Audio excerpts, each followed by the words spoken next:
As though the town itself were holding its breath, the night in Flagstaff remained hauntingly silent. The light from a solitary lamp created long, lonely shadows on the walls of the final Brown home. In her armchair, which Cody liked to refer to as her queen's seat, Robyn was snuggled up. With unread messages from worried friends, distant family members, and a few producers who had heard the whispers, her phone lay in her lap. For the first time, there were rumors that weren't about her. Robyn had sensed something was up for months. Cody had become more reserved, his phone conversations shorter, his absences longer. He would depart with evasive justifications, such as helping a friend, meeting an old contact, or just needing space. As usual, she had offered excuses. However, her intuition had begun to gnaw at her chest from deep within. Then the picture appeared. The fan took this grainy photo and... Hey, hello, everybody. Welcome back to my channel TLC Flicks. Make sure to give this video a thumbs up. Anonymously uploaded it on the internet. Cody, sitting across from a younger woman with golden hair and large, respectful eyes in a dimly lit restaurant. Two people locked in discovery, their posture intimate while without touching. Cody used to share this position with Robyn when she was the new light in his life. Eden was the woman's name. A former fundamentalist. Separated. Looking. And now Cody's spiritual awakening, so to speak. Robyn's confrontation with him wasn't explosive. It was unsettling. Keep quiet. It was such a tense, vibrating quiet. Without raising her gaze, she inquired, "Are you courting someone?" Cody took a while to respond. Twisting his wedding band around his finger, he sat on the edge of the couch and gazed at the floor. Then he mumbled, "I didn't go looking for her," in a tone more resigned than guilty. "She approached me. She still has faith in what we lost." "What you shed," Robyn remarked. "I never lost faith," Cody answered, "but you stopped trusting me, and you made breathing really difficult." Robyn's lungs constricted. Her face went white. "You intend to wed her?" "She gets me," Cody whispered. "As you once did." Something inside her was broken by the words. In a modest North Carolina home miles away, Janelle was leaning on her kitchen counter with a mug of tea in one hand and the other cradling her phone. A paused video of Cody talking about restoring order, sacred masculinity, and God's will from a recent live stream was displayed on the television. Before he could finish, she clicked it off. She tightened her jaw. Eli had left her a new message when her phone buzzed once again. The live stream was viewed. "Are you all right?" She gave a small smile. Eli had always been able to get to her when she needed him. He was steady, yet he wasn't ostentatious or hovering. While everyone else treated Janelle like a background wife, Eli, who had previously served as their real estate consultant in Vegas, had noticed her, listened to her ideas, solicited her advice, and even remained up late one night to hear her opinions on land investment techniques. Over time, what began as professional deference evolved into something more personal. She had received books from him, inquired about her children. Birthdays were remembered. Eli was the one who called once a week to check in after she moved out, and her separation from Cody became permanent. Cody had never heard from her. She knew he would never care enough to be intimidated, not because she felt bad about it. Meri stood in the crisp, pine-heavy evening air outside her bed and breakfast in Utah. With her hair tied back and her nice flannel and jeans on, she exuded the serene strength of a woman who was no longer struggling for acceptance. She had received a call earlier in the day from her producers. "Tell all is what we're doing. Complete access. No scripts. Do I get to say everything?" Meri had questioned after pausing. She therefore sat erect in her chair and made no concessions when the cameras rolled the following week. Meri remarked, "You all believed Robyn was the issue. She contributed to the issue. However, Cody? He was always the one who planned this mayhem." She bent over. "For years, I've kept something about Janelle to myself. It wasn't dishonest. It wasn't treacherous. It was love. Or the start of it, at least. An alternative form of love. With a man who saw her in person." She described in great detail Janelle's lonely dinners, her restless nights, and the light in her eye when Eli called. The fact that Cody never noticed because he was too focused with maintaining perceptions. She discovered someone who didn't view her as a duty. The true treachery was that, because Cody never sought out the affection she so subtly required, With growing rage, Maddie, Michaelty, Gwendolyn, Logan, Paydon, Gabriel, Savannah, and even Truly had been observing their father's decline. His courting of Eden turned into the last fissure in a long-collapsing foundation.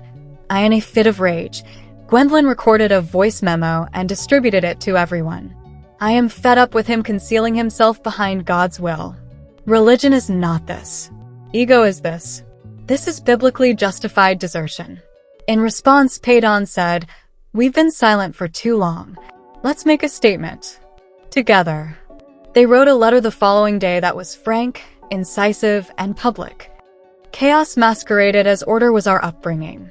Silence meant love, and loyalty demanded silence. We were taught. Now we deny that. The redemptive narrative of Kody Brown does not include us as characters.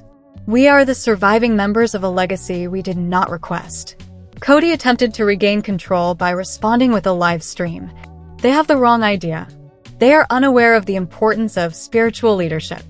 None of them have ever lost their appeal to me. Robyn was seen in the video's background, still and grainy. Heartbreak engraved into a statue.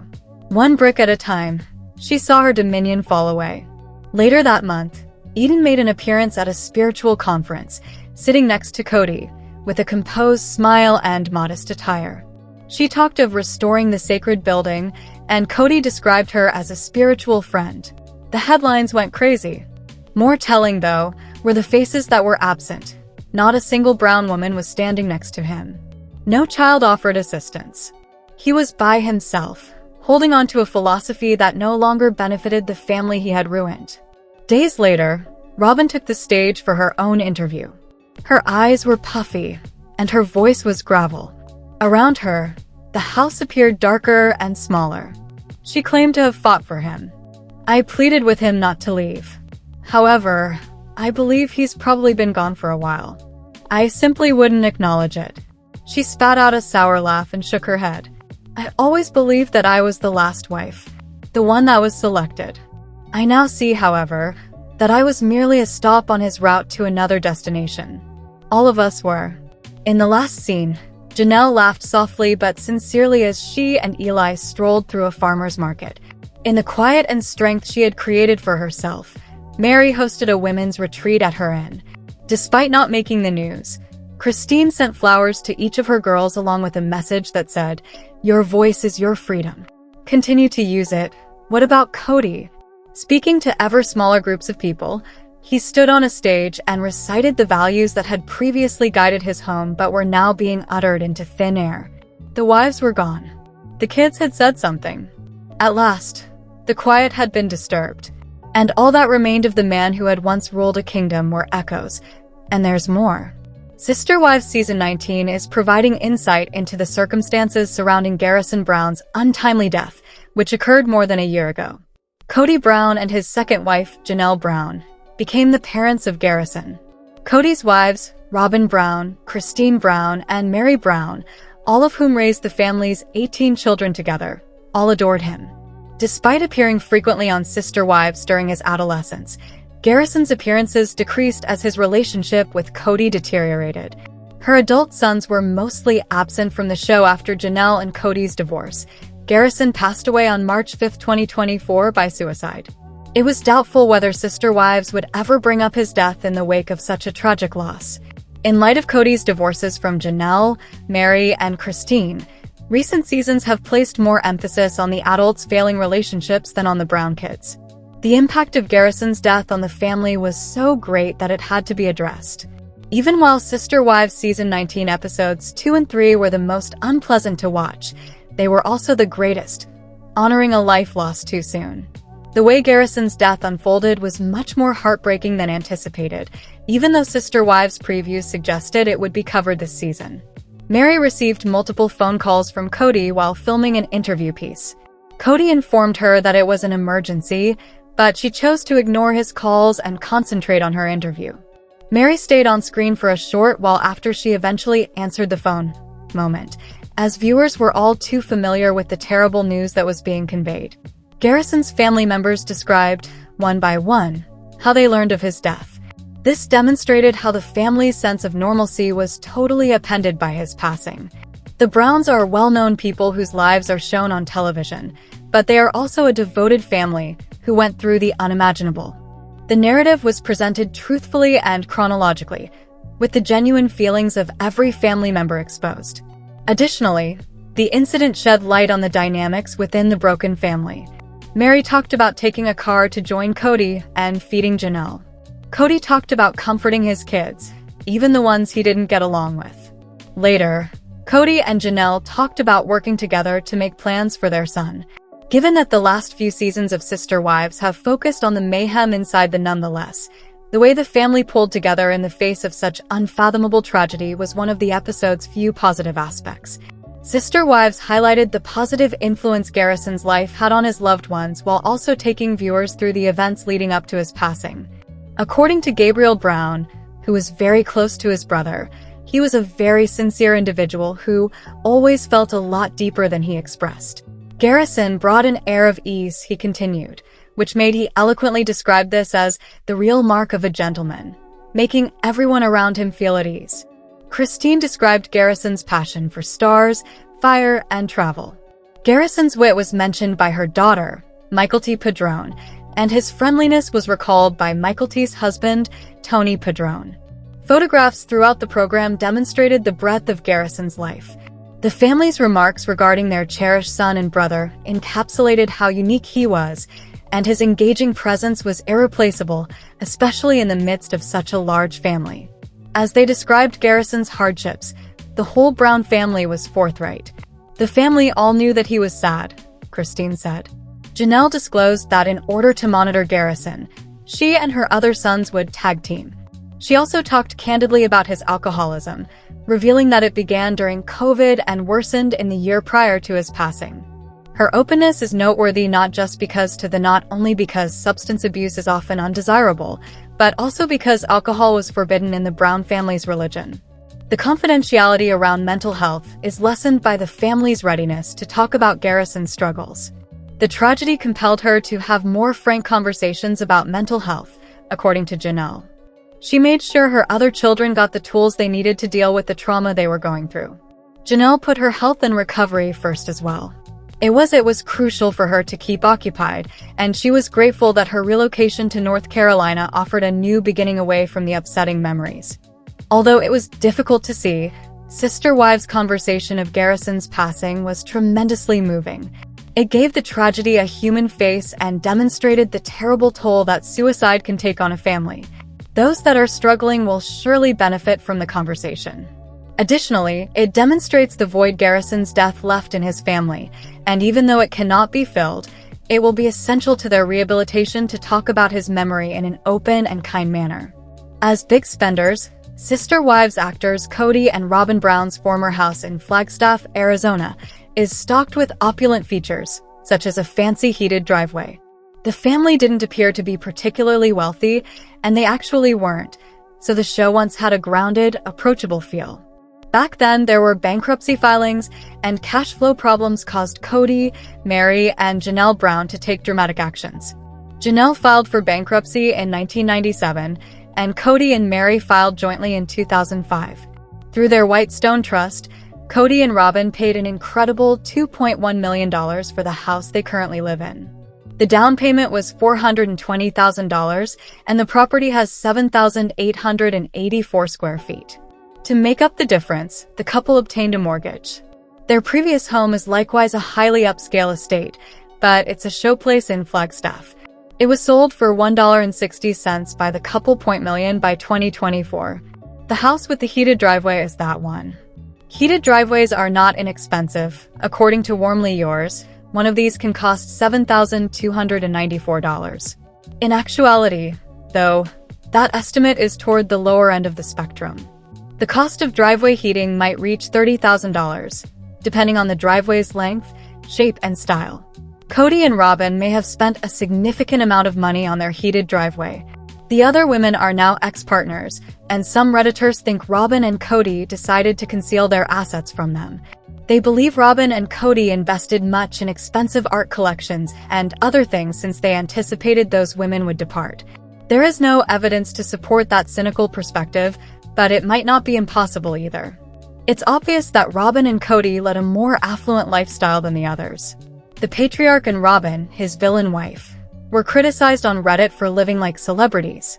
As one admirer put it, some lovers of reality TV might beware that the Chrisleys, another TV family, had some legal issues. They are behind the 8 ball due to tax issues. They were accused with tax evasion and conspiracy. It says a lot about how the public views Robyn and Cody to compare them to them. Perhaps they aren't as horrible as all that, but they are seen as a contemporary Bonnie and Clyde. They have never faced criminal charges. It has been alleged that Robyn and Cody spent $20,000. Jewelry enthusiast David Yerman Cody is sporting a $1,100 Heart of the Ocean necklace. Some of the expensive Rolex watches in Cody's collection are thousands of dollars. Robyn occasionally dons these antique styles. Robyn spent $70,000 on American Girl dolls and personalized outfits for them. It appears that the contentious pair may be altering their ways, since Cody just divided the Coyote Pass acreage, giving his ex-wives, aside from Christine, larger percentages. Maybe Cody is acknowledging that he didn't always handle those women effectively. The other, which is actually more plausible, is that they intimidated him into handing them land shares by threatening to sue him. Why would it be different today when Cody, the patriarch of sister wives, wasn't so giving to Janelle and Meri in the past? The attitudes of the ladies altered. Cody Brown of Sister Wives is attempting to reconcile with his elder children, but a lot has transpired, and there's always a danger that his regrets won't be sufficient to improve the situation. Cody has changed. The gregarious, laughing man of his youth has vanished, replaced with a cynical stare, a tougher, thinner face, and a great deal of resentment and mistrust. However, Robyn Brown's husband does have some tenderness in him. A message of optimism is sent by extending the olive branch. Cody and his ex-partners argued about the as-yet unsold in Sister Wives Season 19. A deal is stalled by Coyote Pass land. He might have been attempting to manipulate them or get a rise out of them. Later on, though, Cody increased Janelle and Meri Brown's ownership stake in the Arizona property. He then put the house up for sale. Each woman received $305,000 in actual money, which probably lessened the impact of historical tragedies like more apathetic spiritual unions. Cody stated in the most recent Sister Wives episode that he has been corresponding with Michael T. Brown of Sister Wives and 2 of his older sons. Together, they were in Utah. All of this is encouraging, but the sons' identities remain a mystery. He has been repeating the idea that his kids must come to him in order to get problems resolved for years. This way of thinking proved to be incorrect, since Cody felt that it was their duty to mend the rifts with him. He is responsible for providing love and care because he is the father. Actually, his elder children from previous mothers appeared to be most resentful of the fact that it's not safe to fall on him. They are looking for a parent who truly supports them. How can a father serve as an emotional safety net if he isn't there? When Cody spends time with his children, he solves this puzzle. He may win the game and start a new era of togetherness by interacting with his kids instead of waiting for them to initiate contact. This could be quite consoling for the middle-aged father. As the video above illustrates, Season 19 hasn't exactly been an enjoyable ride thus far. Teenagers are not what Cody is. No longer, and he must give the fortification of these priceless ties first priority. But it's possible that there's too much animosity despite sincere attempts to make things better.